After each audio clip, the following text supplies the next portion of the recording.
नमस्कार, स्वागत है आप सभी का हमारे खास कार्यक्रम मंथन में। मैं दुर्गेंद्र चौहान हूँ।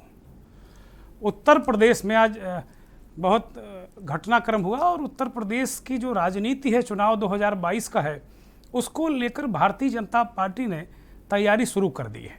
ज़बरदस्त तैयारी शुरू कर दी है। तमाम आज प्रभारियों की नियुक्ति कर दी है और हम उत्तर प्रदेश में जो सिंहासन बचाने की तैयारी है ना बीजेपी की, उसको बताएंगे और साथ ही ये भी बताएंगे कि जो नाव जिन कह रहे थे वैतरणी पार कराने वाले, वो लोग भी अब क्या कर रहे हैं, किस तरीके से भारतीय जनता पार्टी को ब्लैकमेल करने की कोशिश कर रहे थे, उनके बारे में भी बताएंगे और सारी चीज़ों को एक एक करके हम आपको समझाएंगे। बात हम ब्राह्मणों की भी करेंगे। ब्राह्मणों के जो मायावती का जो प्रेम है ब्राह्मणों का, वो उस पर भी बात करेंगे। लेकिन अभी भी मायावती अगर मगर में हैं, अभी पूरी तरीके से यकीन नहीं कर पा रही है ब्राह्मणों को। और बात हम एक दूसरे राज्य की भी करेंगे जहां पंडित जी को पानी पी पी कर गालियां दी जा रही हैं।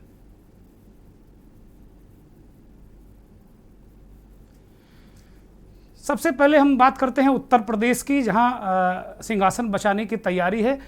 यहां बहुत मुकाबला भारी है और जो जिस तरीके से चुनावी वैतरणी पार करने के लिए जो व्यूह रचना की गई है, उसकी तस्वीरें हैं। यहाँ प्रभारियों की नियुक्ति की गई है। प्रभारी देख लेते हैं। धर्मेंद्र प्रधान जो शिक्षा मंत्री हैं भारत के, उनको उत्तर प्रदेश का चुनाव प्रभारी नियुक्त किया गया है। ये बड़ी खबर है, सुबह से लगातार मीडिया में चल रही है और तरह तरीके से जो चीज़ें हैं वो चल रही हैं। धर्मेंद्र प्रधान को पूरी जिम्मेदारी दी गई है। वही धर्मेंद्र प्रधान हैं जिन्होंने बिहार में बिल्कुल कांटे की टक्कर के बावजूद एनडीए की सरकार बनवा दी। बड़े अति पिछड़े वर्ग से आते हैं, उड़ीसा से आते हैं और अति पिछड़े वर्ग के हैं, इसलिए उनको पूरी जिम्मेदारी दे दी गई है। और पिछड़ा, अति पिछड़ा, ये इस बार मूल मंत्र है भारतीय जनता पार्टी का। जो उत्तर प्रदेश फतेह का मूल मंत्र है ना, वो इस बार पिछड़ा और अति पिछड़ा है। इसके अलावा 7 सह प्रभारी बनाए गए हैं। उनको लेकर भी जाति समीकरण है। आपकी जो स्क्रीन पर उन 7 सह प्रभारियों के नाम हैं। कैप्टन अभिमन्यु हैं, पूर्व केंद्रीय मंत्री हैं, जाट नेता हैं, इनको पश्चिम में लगाया गया है। अन्नपूर्णा देवी हैं, पिछड़े वर्ग, अति पिछड़े वर्ग से आती हैं, केंद्रीय मंत्री हैं। आप विवेक ठाकुर हैं, राज्यसभा के सांसद हैं, इनका भी अपना एक जनाधार, इनकी भी एक खसूसियत है। धर्मेंद्र प्रधान के बारे में मैंने बताया कि शिक्षा मंत्री हैं और वो ओवरऑल जो इंचार्ज हैं यूपी के, धर्मेंद्र प्रधान को बनाया गया है। एक और तस्वीर, अनुराग सिंह ठाकुर का नाम भी है, केंद्रीय मंत्री, सूचना प्रसारण मंत्री, छत्री हैं, हिमाचल से आते हैं। और एक दलित चेहरा, अर्जुन राम मेघवाल, ये एक ऐसा दलित चेहरा है जो दलितों को साधने के लिए यहाँ पे उत्तर प्रदेश में इनको उतारा जाएगा। सरोज पांडे, ये राज्यसभा के सांसद हैं, रहती तो दुर्ग में हैं, दुर्ग छत्तीसगढ़ में, लेकिन ये चंदौली उत्तर प्रदेश की रहने वाली हैं और ब्राह्मण परिवार से हैं। तो एक ब्राह्मण समीकरण भी साधने की कोशिश की गई। शोभा करंद्लाजे, ये कर्नाटक के जो निवर्तमान मुख्यमंत्री हैं येदुरप्पा, उनकी बड़ी खास नेता हैं और उनको येदुरप्पा ने इनको मंत्री बनाने की कीमत पर अपना पद छोड़ा। तो कुल मिलाकर इनकी जो स्थितियां हैं, इनको हम लोग लगातार इन चीज़ों को देख रहे थे। और जो हमने बताया कि किस तरीके से यहाँ उत्तर प्रदेश के लिए जो सेना तैयार की गई है, उसमें किस किस तरीके के अस्त्र हैं, किस किस तरीके के शस्त्र हैं, पूरी तरीके से आप ये चीज़ें देखने को मिली हैं।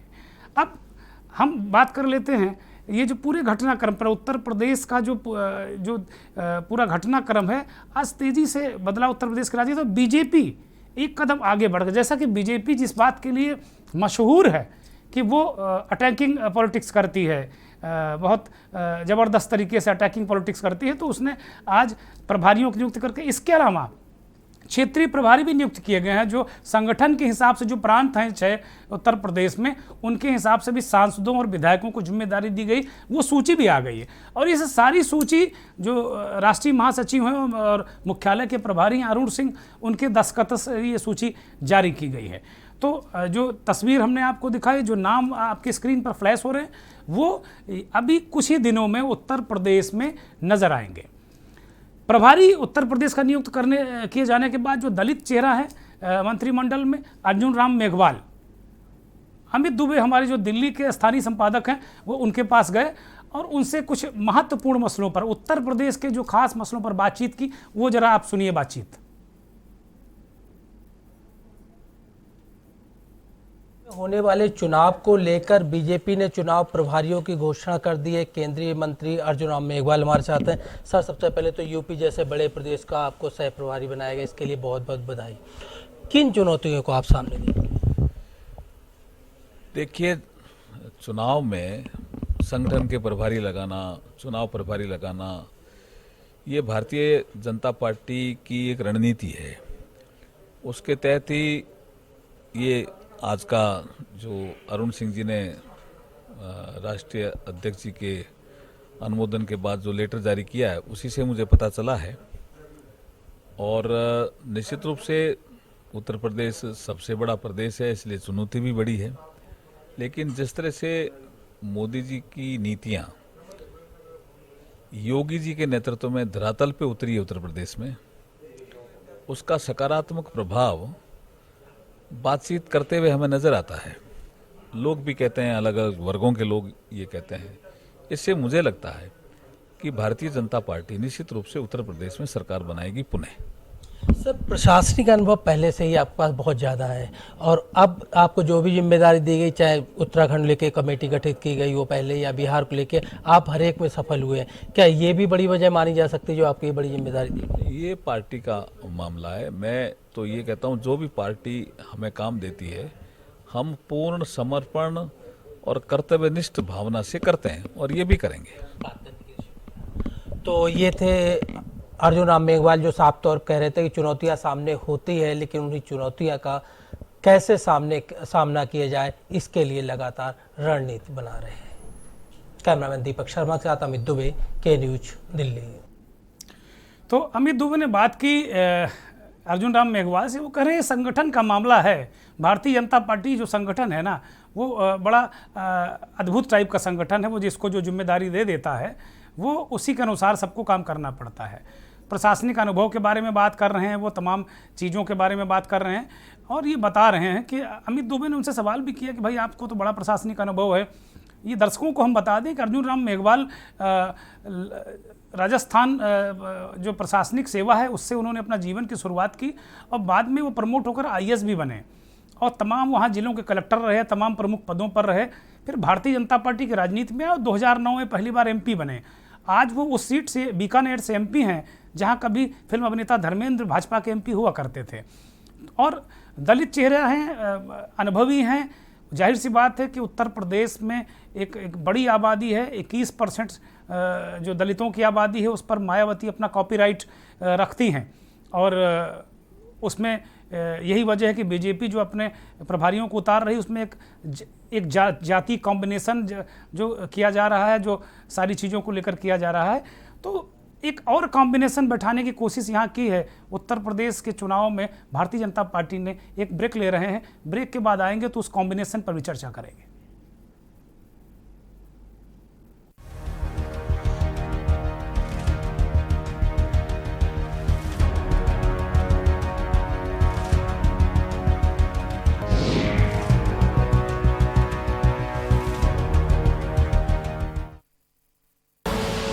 आप देख रहे हैं के न्यूज, खबरों का सारथी। जुबान के लिए उड़ चला गैरों की ज़मीं पर, खुशबू अपनेपन की ढूंढता।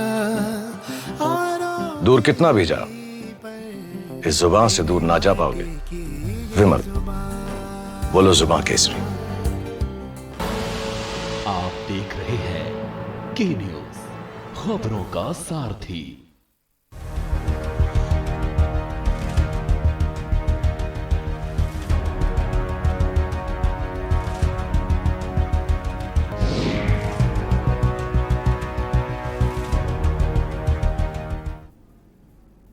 यूपी में सिंहासन बचाने की तैयारी, क्योंकि जो संघर्ष है ना वो बहुत भारी है। भारतीय जनता पार्टी को घेरने के लिए जो कुनबे, जो तैयारियां दूसरों की चल रही हैं, वो कोई कमज़ोर नहीं है। इसीलिए भारतीय जनता पार्टी इस बार और एग्रेसिव रणनीति के साथ में वो चाह रही है कि जो 300 का आंकड़ा पिछली बार पार किया था ना, उसको इस बार भी वो किसी न किसी तरीके से पार कर ले जाए। अब ये वोट बैंक साधने की जो तैयारी है, आज एक और राजनीतिक घटनाक्रम हुआ। उत्तराखंड की राज्यपाल बेबी रानी मौर्य को इस्तीफा दिला दिया गया। अब कहेंगे कि दिला किसने दिया? भारतीय जनता पार्टी के नेतृत्व ने। ये खबरें हैं। 3 दिन पहले वो गृह मंत्री और भारतीय जनता पार्टी के रणनीतिकार अमित शाह से मिली थी और तभी एक चर्चा होने लगी थी कि क्या बेबी रानी मौर्य इस्तीफा देंगी। अब बेबी रानी राज्यपाल का उत्तर प्रदेश की राजनीति से क्या कनेक्शन है? एक सामान्य व्यक्ति के दिमाग में यही सवाल आएगा। है कनेक्शन। बेबी रानी मौर्य उत्तराखंड की राज्यपाल बनने से पहले उत्तर प्रदेश में राजनीति किया करती थी और वो जाटव समुदाय से आती हैं, जिसकी आबादी उत्तर प्रदेश में 11% है और मायावती का ये कोर वोट है। अगर सारे दलित मायावती का साथ छोड़ दें, लेकिन जाटव नहीं छोड़ते मायावती का साथ। ये उनकी अपनी बिरादरी के लोग हैं, अपने लोग हैं, जिन पर मायावती ज़्यादा भरोसा करती है। दलितों में भी ज़्यादा भरोसा किस पर? जाटवों पर। तो भारतीय जनता पार्टी ने एक दलित वोटों में सेंधमारी के लिए मायावती का जो गठबंधन चल रहा है, जो प्रयास चल रहे हैं, उसको एक तरीके से जो उनके शस्त्र हैं उनको एक तरीके से उनसे निपटने के लिए या उनको काटने के लिए बेबी रानी मौर्य को मैदान में उतार दिया है। और बेबी रानी मौर्य 2-4 दिन में आपको भारतीय जनता पार्टी की राजनीति में सक्रिय नजर आएंगी, क्योंकि व्यक्ति जब राज्यपाल होता है तो पार्टी से त्याग पत्र देता है, तब राज्यपाल होता है। पहले भी कल्याण सिंह और केसीनाथ त्रिपाठी राज्यपाल का अपना टेन्योर पूरा करके भारतीय जनता पार्टी के दोबारा सदस्य ले चुके हैं, तो ये कोई नई बात नहीं है। बेबी रानी मौर्य भी इस्तीफा दे चुकी हैं और नजर आएंगी। वो आगरा के मेयर रह चुकी हैं। आगरा कैंट से उनके चुनाव लड़ने की चर्चा भी है। कौन है बेबी रानी मौर्य, जरा आपको बता देते हैं। जन्म 15 अगस्त 1965 को आगरा में हुआ है। बीएड और कला में स्नातक हैं बेबी रानी मौर्य। 1995 से 2000 तक आगरा के मेयर रही हैं और 97 में भाजपा की जो SC प्रकोष्ठ है उसकी भी पदाधिकारी रही हैं बेबी रानी मौर्य।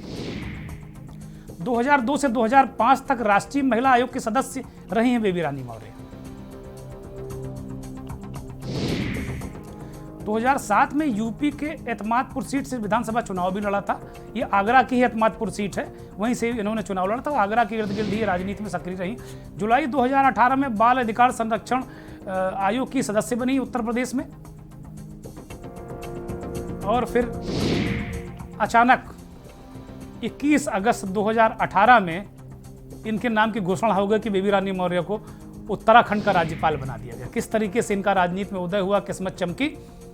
और एक बार फिर बेबी रानी मौर्य के इस्तीफा देने, 3 साल उनको भी राज्यपाल के रूप में हुए थे, इस्तीफा देने और उसके बाद भाजपा में आने की चर्चा के बीच एक नया समीकरण, भाजपा की चुनावी तैयारियों में एक नया समीकरण आपको देखने को मिलेगा।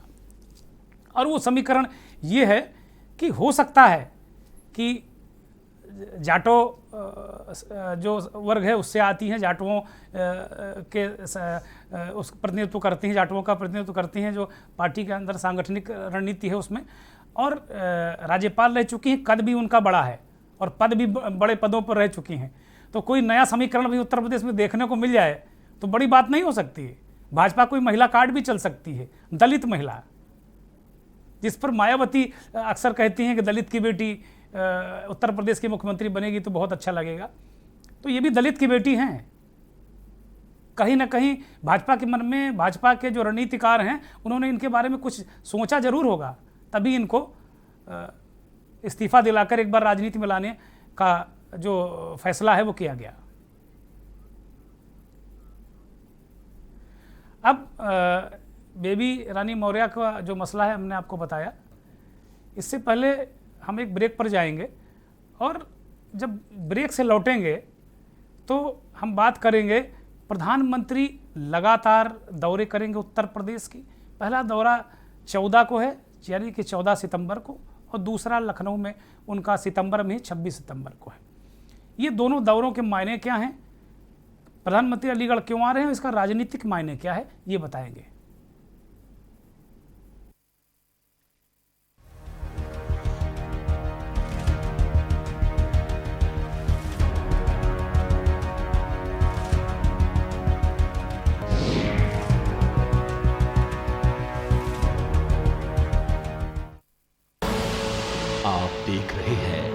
के न्यूज, खबरों का सारथी। जुबान के लिए उड़ चला गैरों की जमीन पर, खुशबू अपने पन की ढूंढता और दूर कितना भी जा, इस जुबान से दूर ना जा पाओगे। विमल, बोलो जुबान केसरी। आपने ब्राउन मेडल पर कब्जा किया। इसके पीछे मैं जो क्रेडिट है मेडल का, वो तो मैं देशवासियों को दूंगा कि उस मेडल के पीछे बहुत लोगों के सैक्रिफाइसेस। अलग छाप छोड़ के आए इस बार, आपको तो बड़ा मतलब प्राउड फील हो रहा था दोस्तों। बात करा जाए तो गवर्नमेंट की, तो प्राइम मिनिस्टर सर खुद हमारे साथ जुड़े हुए थे। बात यह हो रही थी कि मेडल जीतने के बाद लगा कैसा, कि उस पल को, उस क्षण को मतलब कभी नहीं भूल सकते हैं, और ना ही उस क्षण की जो खुशियाँ थी ना हम मतलब लफ्जों में बयान कर सकते हैं।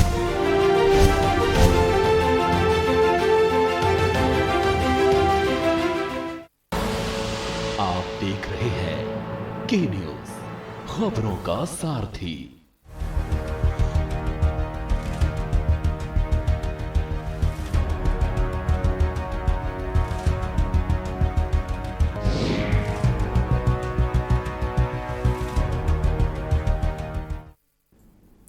उत्तर प्रदेश में भारतीय जनता पार्टी का सिंहासन बचाने के लिए 14 सितंबर को प्रधानमंत्री नरेंद्र मोदी अलीगढ़ आ रहे हैं। और जो जानकारी है हमारे पास, 14 सितंबर को ही उत्तर प्रदेश में प्रधानमंत्री चुनावी शंखनाद कर देंगे। अलीगढ़ में एक जनसभा का आयोजन किया गया है और उस जनसभा के जरिए प्रधानमंत्री औपचारिक रूप से उत्तर प्रदेश में जो 2022 का इलेक्शन है ना, उसके रण का शंखनाद कर देंगे। और इस शंखनाद के बाद आपको अलग तरीके का एक दृश्य उत्तर प्रदेश में देखने को आपको मिलेगा। प्रधानमंत्री आएंगे और जो महत्वपूर्ण करने क्या आ रहे हैं, जो बड़ा सवाल ये है कि प्रधानमंत्री क्या करेंगे उस दिन। तो जाट सम्राट राजा महेंद्र सिंह के नाम पर एक स्टेट यूनिवर्सिटी की आधारशिला मोदी रखेंगे। ये जाट राजा महेंद्र प्रताप सिंह कौन है? बहुत जो इतिहास पढ़ने वाले लोगों को भले ही पता हो, या अलीगढ़ में जहाँ वो जन्मे होंगे या अलीगढ़ के जो बहुत पुराने लोग होंगे उनको पता होगा, मुझे बिल्कुल पता नहीं था ये कौन है। अचानक जाट राजा महेंद्र सिंह का इतिहास सामने आता है, बाकायदे इसका प्रचार किया जाता है और ये बताया जाता है कि कितने पराक्रमी, कितने शक्तिशाली और कितने देश प्रेमी थे। और इनके बारे में ये भी बताया गया कि इन्होंने गांधी जी को एक पत्र लिखा था और कहा था कि जो मोहम्मद अली जिन्ना है ना, ये धोखेबाज आदमी है, ये आप देखिएगा धोखा देगा देश को।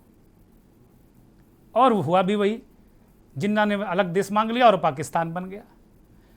तो जाट राजा महेंद्र सिंह को इस रूप में भारतीय जनता पार्टी प्रचारित करने जा रही है। एक तीर से दो निशान है।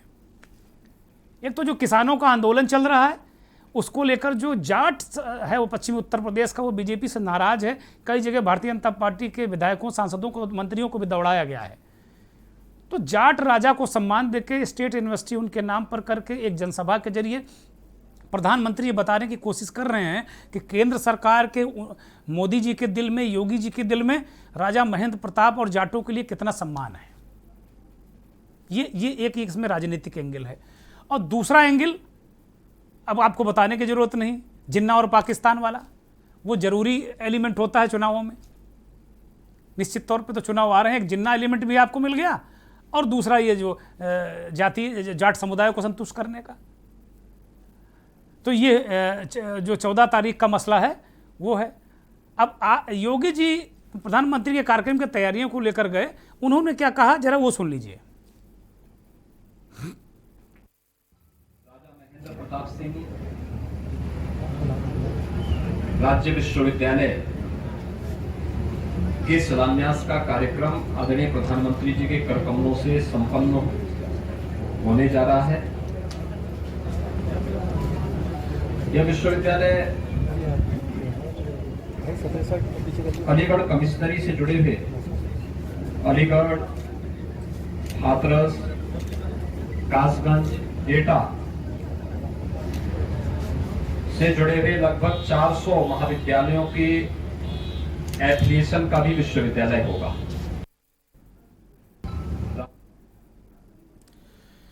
तो आपने सुना कि ये जो स्टेट यूनिवर्सिटी होगी राजा महेंद्र प्रताप सिंह के नाम पर, वो करीब 400 विद्यालय उसमें एफिलेटेड होंगे। और जो पूरा एरिया है वो जो कल्याण सिंह का पूरा एरिया था, जो जहाँ पूरा जो जाट लैंड है, जाट का बेल्ट है पूरा, उसके तमाम विद्यालय इससे एफिलेटेड होंगे। यूनिवर्सिटी का जो आधारशिला रखेंगे वो एक बहुत बड़ा कार्यक्रम वहाँ आयोजित होगा।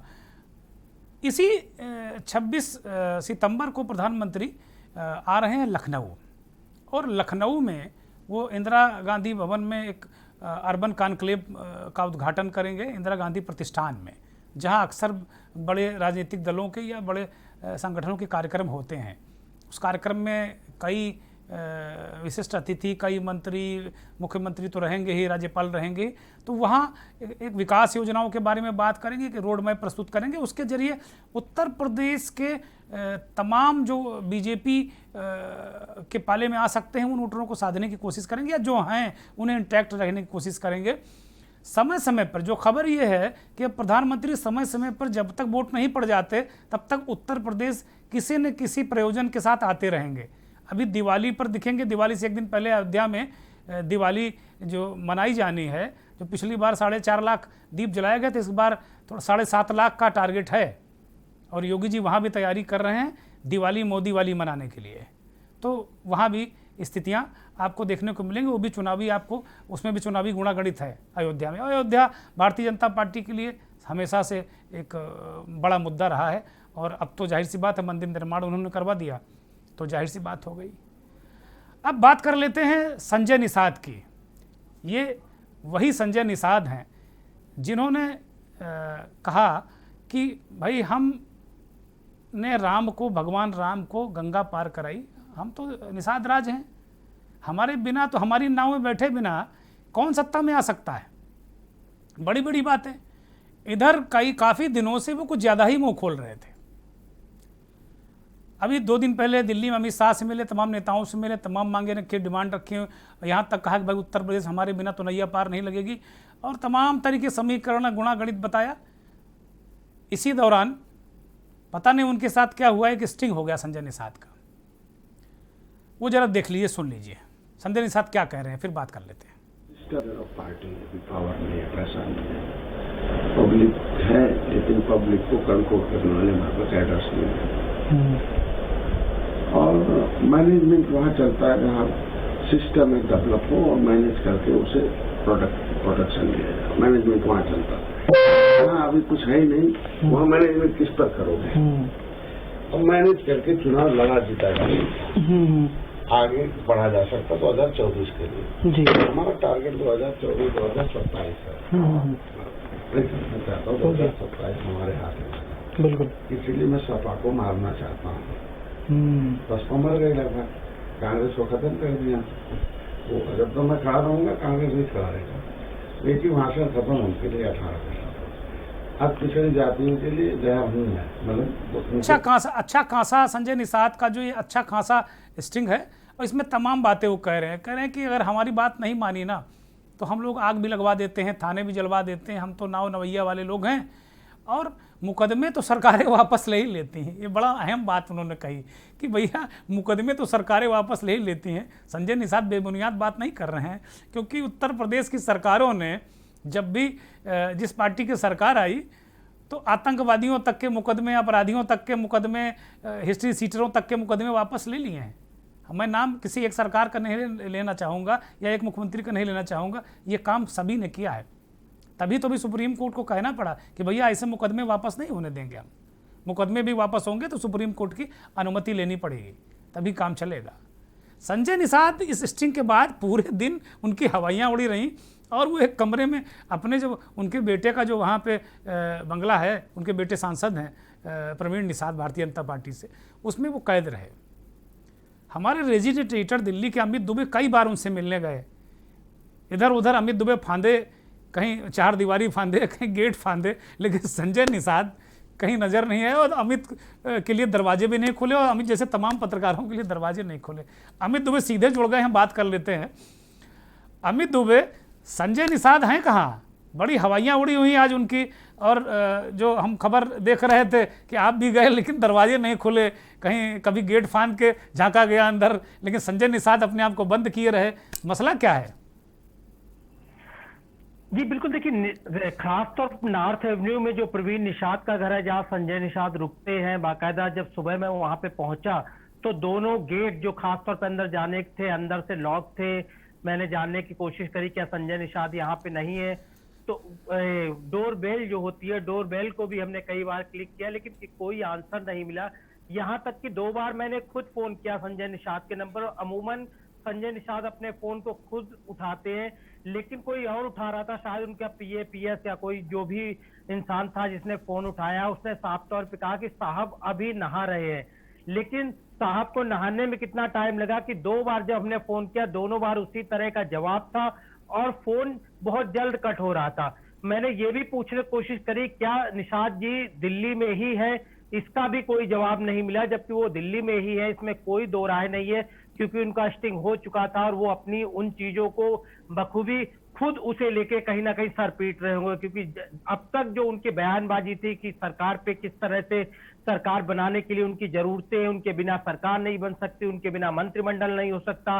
निषाद वही लोग हैं जो भगवान राम को गंगा पार करवाए थे, और उसके साथ ही यही नहीं, सीता माँ की जो अंगूठी जो देने की कोशिश निषाद को की गई थी वो भी उन्होंने नहीं ली थी।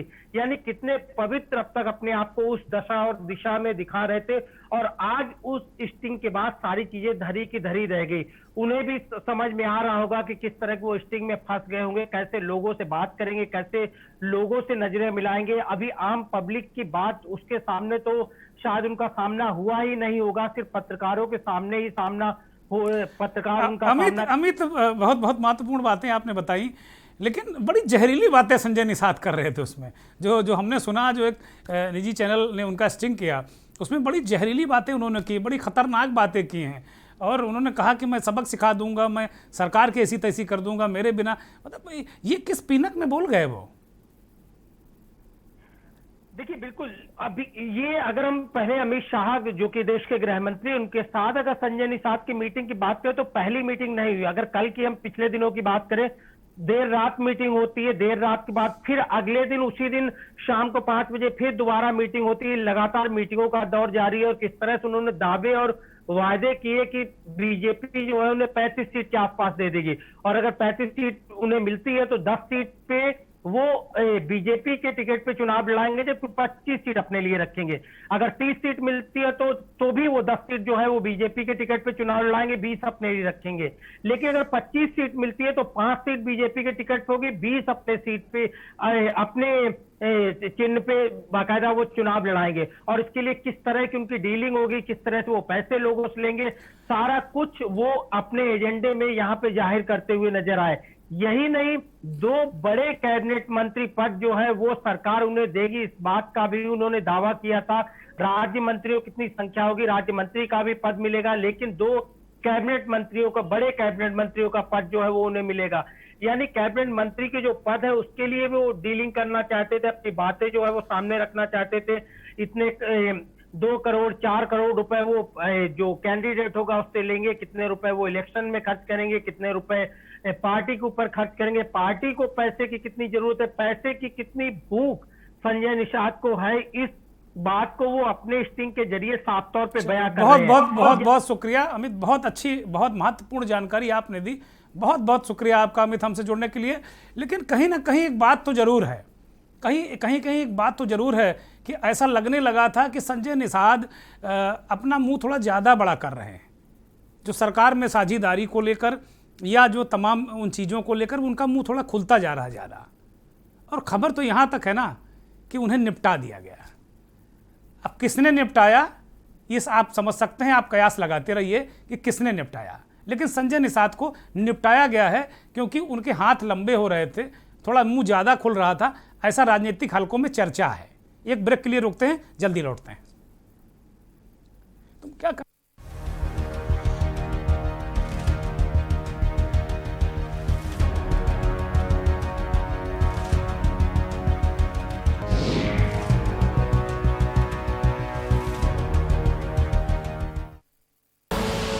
आप देख रहे हैं के न्यूज, खबरों का सारथी।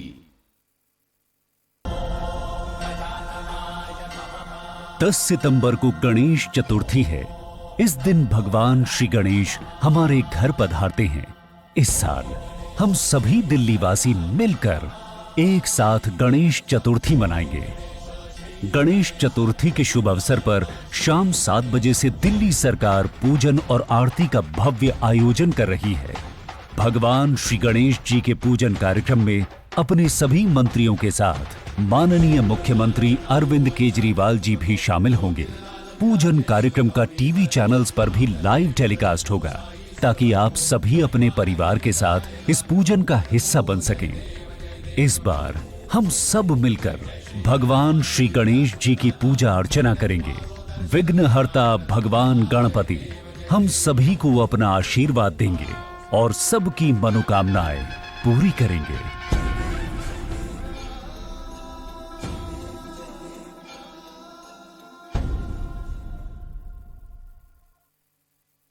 जब पशुओं को मिलेगा प्यार और मिल्को मोर पशु आहार, तो दूध बहेगा, मुनाफा बढ़ेगा। मिल्को मोर पशु आहार। खुदी को आजमाया है तो ये अंदाज आया है, खुदी को आजमाया है तो ये अंदाज आया है। तुम में भी मैं हूं, शुद्ध प्लस पान मसाला।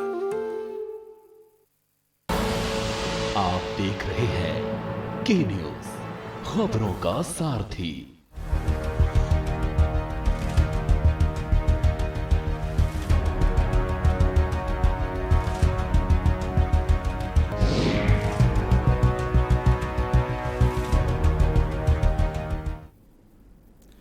ब्राह्मणों का भी जो एक भूमिका है राजनीति में, वो भी बड़ी महत्वपूर्ण है और हमेशा से महत्वपूर्ण रही है, लेकिन इधर कुछ ज़्यादा महत्वपूर्ण हो गई है।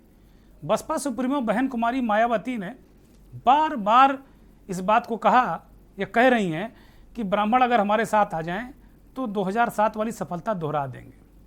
लेकिन बहन जी बार बार अगर कह रही हैं, पता नहीं बहन जी अगर ये कोई कह रही हैं, इसके पीछे खैर बहन जी जाने। लेकिन ब्राह्मणों से जो बहन जी के बार बार ये मनुहार है ना, इससे ब्राह्मण नेताओं की बाँछें खिली हुई हैं, गदगद हैं बिल्कुल।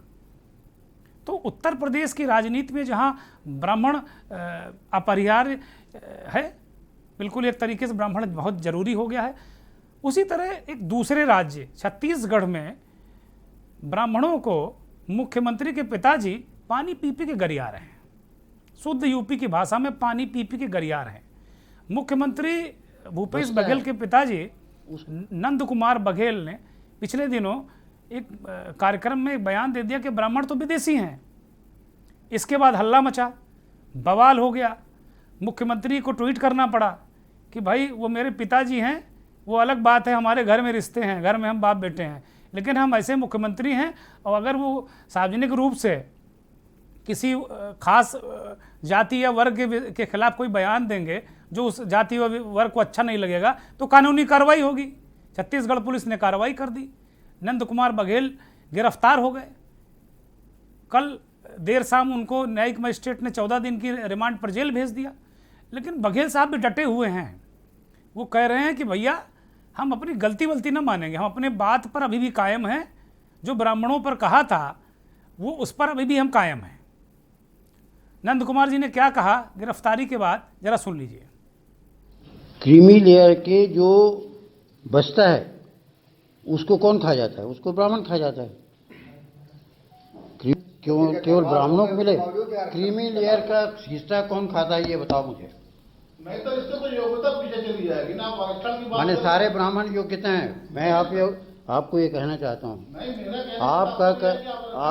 आपकी बात का जवाब दे रहा हूँ। यदि योग्यता की बात करते हो तो फर्स्ट ट्रेन में एक भी ब्राह्मण नहीं रहता। जब एग्जामिनेशन होता है तो वो तो धोखे से और छल कपट से वो आते हैं फर्स्ट। हमको अधिकार है कि नहीं? देश में जीने का अधिकार है कि नहीं? अधिकार नहीं है क्या? क्या सवर्णों का आरक्षण का? वो तो पूरा चाट खाया ना, सवर्ण सब खा गए। हाँ, तो देखा आपने किस तरीके से नंद कुमार पटेल जी, क्षमा कीजिएगा, नंद कुमार बघेल जी कह रहे हैं कि ब्राह्मण दूसरों का हिस्सा खा जाते हैं। वो आते बाते नहीं हैं, कहीं योग्य नहीं है, वो खामखा क्रीमी लेयर चाट जाते हैं। ये बयान पहले का है उनका, माफ़ कीजिएगा। और बाद में जब जेल जाते वक्त भी इस बयान पर वो कायम रहे। उन्होंने कहीं ये नहीं किया कि नहीं हमने कोई गलती की। हमें तो ये बाप बेटी की राजनीति लगती है। मुख्यमंत्री जी कुछ कहते हैं और पिताजी उनके कुछ कहते हैं। भाई पिताजी अगर कोई फसल बोएंगे तो जाहिर सी बात है बेटा ही काटेगा ना। अगर पिता की जो विरासत है वो बेटा ही काटेगा। अभी जो मुख्यमंत्री बघेल को लेकर जो टीएस सिंहदेव लगातार अभियान चला रहे थे, वहाँ के जो स्वास्थ्य मंत्री हैं कि भाई उन्हें मुख्यमंत्री बना दिया जाए, इस बयान और इस राजनीतिक घटनाक्रम के बाद जो छत्तीसगढ़ का पिछड़ा, अति पिछड़ा और इंटैक्ट हो गया। तो अब शायद ही कांग्रेस हिम्मत करे भूपेश बघेल को हटाने की। तो ये अजब लीला है राजनीति की। अब जाते जाते दो तस्वीरें आपको दिखाएंगे, दो महत्वपूर्ण तस्वीरें हैं।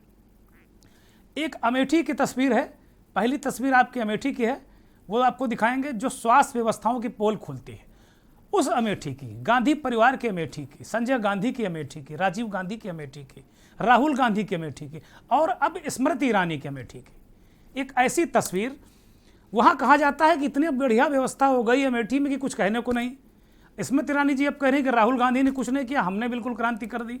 कांग्रेस ने कहा अरे भाई हमने तो बिल्कुल अमेठी की किस्मत बदल दी, हमारी तो बिल्कुल पैतृक सीट थी, हालांकि अब वो नहीं रही, इस बार राहुल गांधी वहाँ बुरी तरह हार गए। उसके बाद भी ये तस्वीर वहाँ देखने को मिली। महिलाएं, वहाँ स्वास्थ्य व्यवस्थाएं न होने के कारण, अस्पताल में अव्यवस्थाएं होने के कारण महिलाओं ने मोर्चा लिया और खूब हल्ला किया। वो हल्ला जरा सुना दीजिए भाई।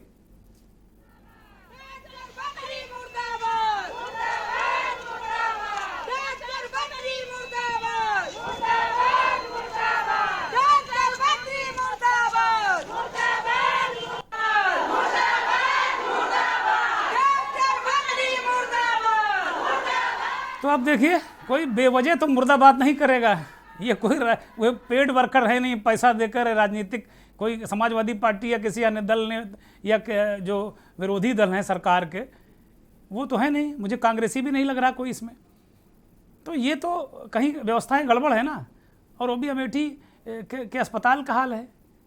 बाद में सीएमओ ने कहा से व्यवस्थाएँ ठीक होकर जाएंगे, ये बेचारे जो ग्रामीण हैं ये किसी तरीके से अपना स्वास्थ्य इलाज करा रहे थे। तो ये हालत वहाँ अमेठी की है। अब एक अमेठी से एक जुड़ी और खबर जो हम आपको दूसरी विंडो में दिखा रहे थे कि अमेठी में गांधी परिवार के प्रतिनिधि और अमेठी की कृपा से ही कांग्रेस के एमएलसी बने दीपक सिंह, जो इस समय विधान परिषद में कांग्रेस जो दल है उसके नेता भी हैं। उन्होंने एक पत्र लिख दिया। लखनऊ में उनको सरकारी आवास मिला है, बहुखंडी मंत्री आवास में। उन्होंने एक पत्र लिख दिया कि भाई गैस बहुत महंगी हो गई है, इसलिए उनको कोयला और लकड़ी उपलब्ध कराई जाए। और दीपक सिंह ने यह भी दावा किया है कि जो उनके फ्लोर में या उनकी बिल्डिंग में रहने वाले जो अन्य विधायक हैं वो भी चाहते हैं कि उनको कोयला उपलब्ध कर दिया जाए, क्योंकि गैस का जो 2 सिलेंडर महीने में खर्च होते हैं वो बहुत महंगे हैं। उसके मुकाबले जो जलौनी लकड़ी और कोयला है बहुत सस्ता है। दीपक जी को जरा एक बार सुन लीजिए क्या कह रहे हैं। जिस तरह से प्रधानमंत्री जी ने कहा था पहले लोगों के धुएं से आंसू निकलते थे, सरकार ने अब तो महंगाई से लोगों के आंसू निकाल दिए हैं। इसलिए महंगे गैस सिलेंडर से निजात पाने के लिए बहुखंडीय मंत्री आवास में व्यवस्था अधिकारी को पत्र लिखकर यहां पर कोयले से और जलौनी की लकड़ी संचालित होने वाले चूल्हे के लगाए जाने का लिए कहा है। उम्मीद है जल्दी चूल्हा लगेगा। और जिस तरह से प्रदेश की जनता, देश की जनता महंगाई से त्रस्त है, आंसू बहा रही है, तो कम से कम महंगाई से बचेगी, शुद्ध खाना भी बनाएगी और महंगाई से निजात पाएगी। तो आपने सुना कि किस तरीके से दीपक बाबू कह रहे हैं कि भाई बड़ी दिक्कत है, धुआं निकल रहा है, महंगाई ने धुआं निकाल लिया। धुआं की व्यवस्था तो मोदी जी ने भी की है, उज्ज्वला सिलेंडर दिए हैं, सारी व्यवस्थाएं की हैं, लेकिन भैया सिलेंडर भराना पड़ता है ना। तो महंगाई है। दीपक बाबू एमएलसी हैं, सक्षम हैं, घर परिवार में ज़मीन जगह भी खूब ठीक ठाक है, तो इनको भले असर न पड़े, लेकिन एक प्रतीकात्मक विरोध तो है ही। और ये बात अब जन जन की है कि भैया सिलेंडर बहुत महंगा है, तेल बहुत महंगा है, दाल बहुत महंगी है, इलाज है नहीं, महंगाई खाई जा रही है। ये विधायक जी के छोड़ देते हैं, लेकिन ये जो बात कही ये तो सही है ना, सच्ची बात है ना। चलिए, सरकार जाने, सरकार तो सरकार ही। नमस्कार।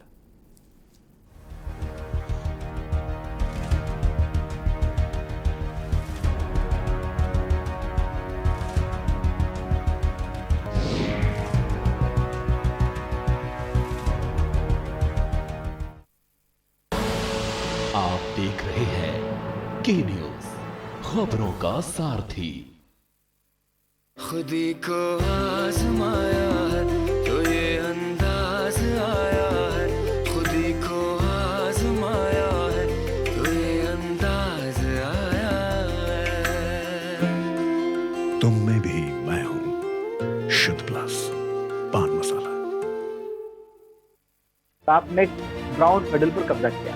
इसके पीछे मैं जो क्रेडिट है मेडल का, वो तो मैं देशवासियों को दूंगा कि उस मेडल के पीछे बहुत लोगों के सैक्रिफाइस। अलग छाप छोड़ के आए इस बार, आपको तो बड़ा मतलब प्राउड फील हो रहा था दोस्तों। बात करा जाए तो गवर्नमेंट की, तो प्राइम मिनिस्टर सर खुद हमारे